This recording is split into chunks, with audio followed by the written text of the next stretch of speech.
To publicly address people like Farron Cousins, the far-left Alex Jones imitator, and Mark Romano, I write to you not as a partisan, but as a British centrist tired of the rancor pouring from your broadcasts and writings. Your post-2024 election commentary has been punctuated by a tone of smug superiority and collective scorn, as if ordinary Americans must share blame for broad political problems. You seem to relish name-calling and sensationalism, treating every headline as an opportunity to beat people down instead of lifting citizens up. The country is weary of this approach, and many of us wonder when empathy or insight will begin to replace the vitriol. You often treat the entire American electorate like one big guilty party. Millions of voters cast ballots for thousands of different reasons, yet you paint them all with one broad stroke. In your world, anyone who voted for the wrong candidate or chose not to vote at all somehow deserves scorn or blame. Millions of people who sat out or chose differently may be disillusioned, busy, or disenfranchised, not traitors. But you lump them together as if they are one giant problem. This collective punishment is simplistic and cruel. These tactics only divide society further and discourage any real understanding. But the problem runs deeper. You talk as if non-voters and wavering Americans are fully to blame for everything, as if they all share your views or principles. Anyone who might disagree is instantly tainted. That kind of broad-brush condemnation is not only unfair, it's lazy journalism. By writing off millions of your neighbors with one swipe, you avoid engaging with real reasons people have for their choices. You drive potential allies into silence instead of explaining your position. In a democracy, such scolding only increases suspicion and wounds trust. America's diversity of thought cannot be eradicated with collective insults, only embraced with discussion. I see the cliched clickbait in your headlines a mile away. Mark, your Romano Report coverage often reads like it's written by a paranoid blogger, not a seasoned professional offering legal insight. Farron, your videos frequently begin with a shriek of horror and deliver only a thin veneer of facts underneath.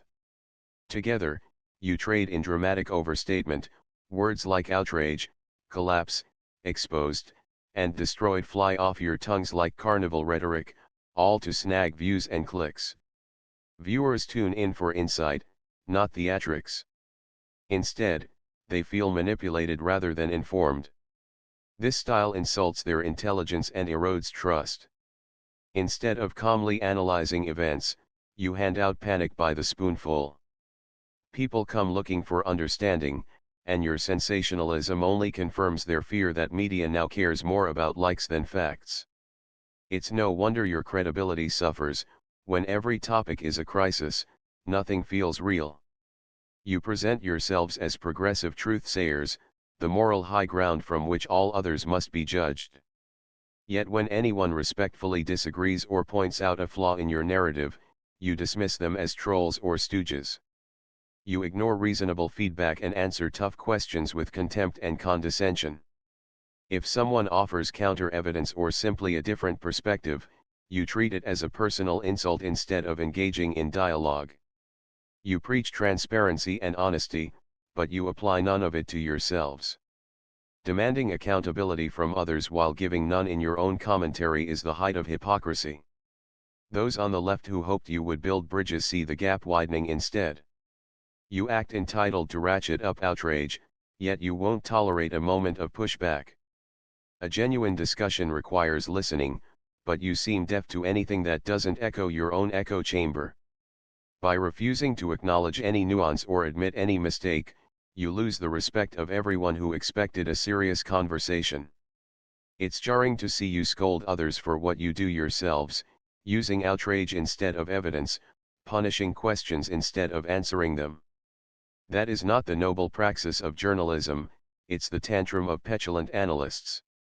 Consider your non-voting, disabled, and marginalized compatriots. Many Americans face real obstacles to voting: disabilities, chronic illness, poverty, long work hours, or even legal disqualification, and some simply feel disenfranchised by the system. Yet you have the gall to write these people off as irresponsible or complicit in the outcome. It is jarring and insensitive. You claim to champion the underdog, but you conveniently ignore or belittle those who could not participate in the very process you claim to care about. To lump them into a pile of "you get what you deserve" is simply cruel. There are veterans, people with chronic health conditions, caretakers, and teachers who have enough on their plates without being scolded for politics.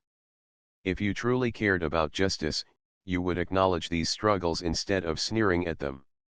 Turning a blind eye to the systemic barriers some citizens face, while lecturing the rest on what to do, is not just hypocritical, it is unkind. I will also go on record, that the Democrat Party is also to blame, because they pander to divisive ideological aspects that poison societal norms, from pushing identity politics, pandering and favoring wokeism, add fuel to culture wars, and are obsessive with microaggressions.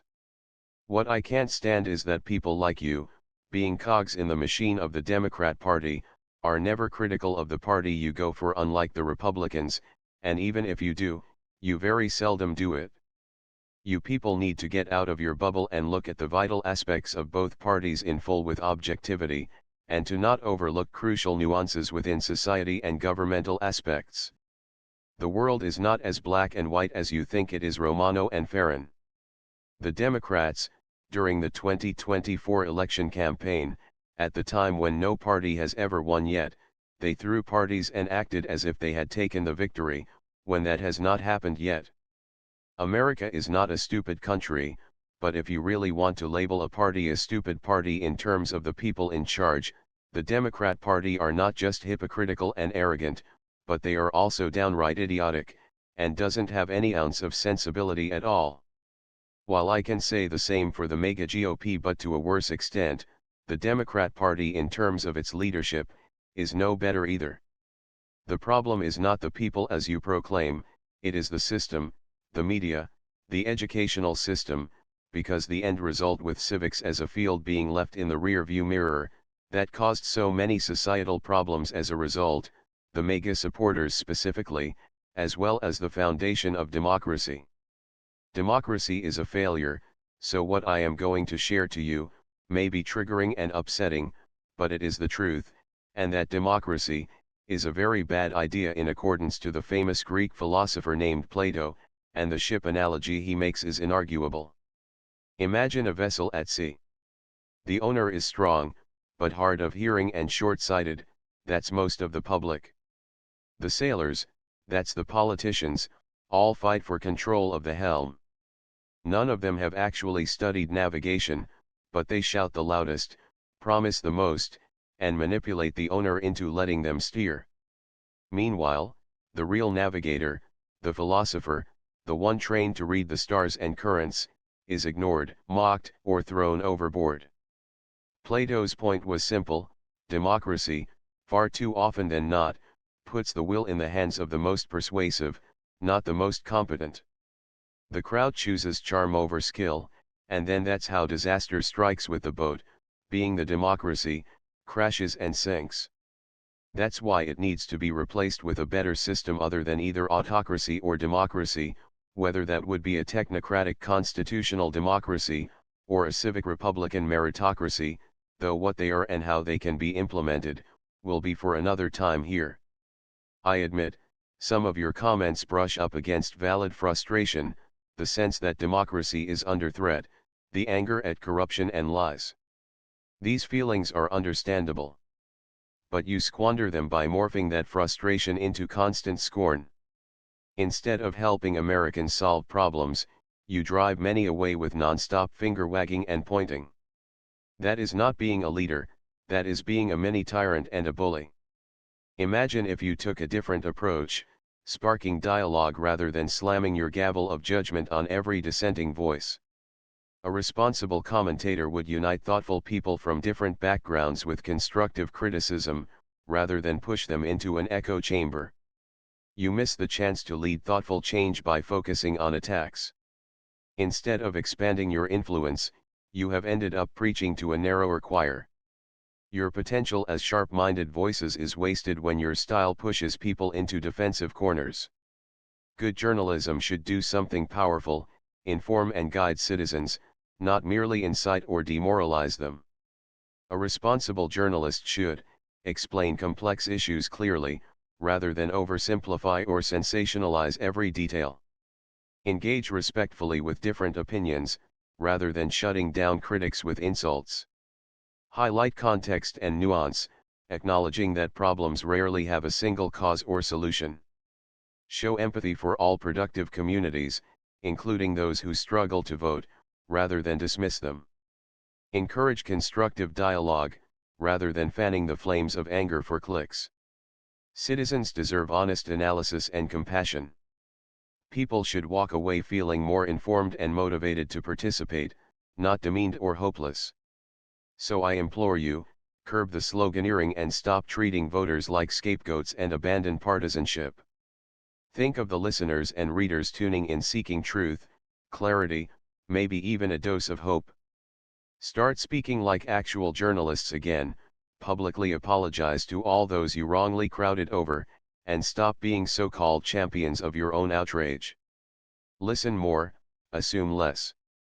Because in the end, your preachy, mean-spirited style only fuels the polarization you claim to despise.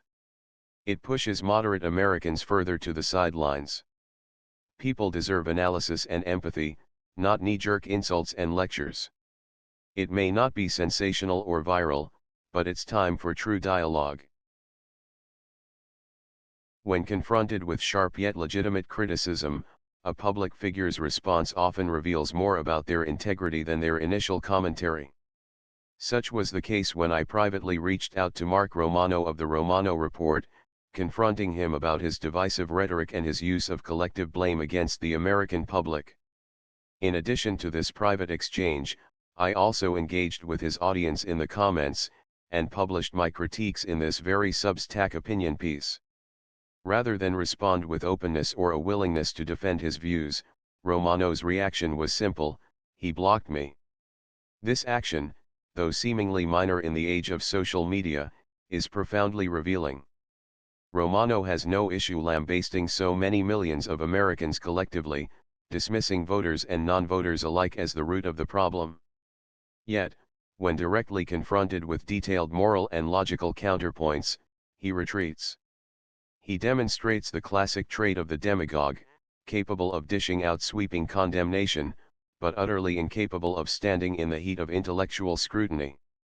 A commentator who claims to stand for truth, justice, or accountability must be prepared to test their ideas in open dialogue. Blocking a critic rather than addressing the critique reveals moral cowardice. It is easier to shut out dissent than to admit error or nuance, but in doing so Romano exposes himself as fragile and unwilling to uphold the very standards he demands of others. Romano positions himself as a voice against corruption, dishonesty, and cowardice. Yet his own conduct is defined by these same traits. He is quick to shame and condemn, but refuses accountability when the mirror is turned on him. This is the essence of hypocrisy. He expects others to face his rhetoric, while shielding himself from fair criticism. It is a double standard that undermines his credibility entirely. Blocking a critic is not a sign of strength, but of weakness. It is the digital equivalent of plugging one's ears, a behavior more fitting of an immature personality than of a commentator who seeks to shape public discourse. It suggests that Romano's priority is not honest engagement, but ego preservation. Mark Romano's choice to block me rather than engage is more than a personal slight, it is proof of the larger case against him. He can give but cannot take. He attacks others but shields himself. He demands accountability from the masses but refuses it for himself. His rhetoric is divisive, his tone incendiary, and his behavior cowardly. In this, he confirms what his critics have long argued, that far from being a voice of truth, he is another sensationalist commentator lacking the moral fortitude to defend his own words.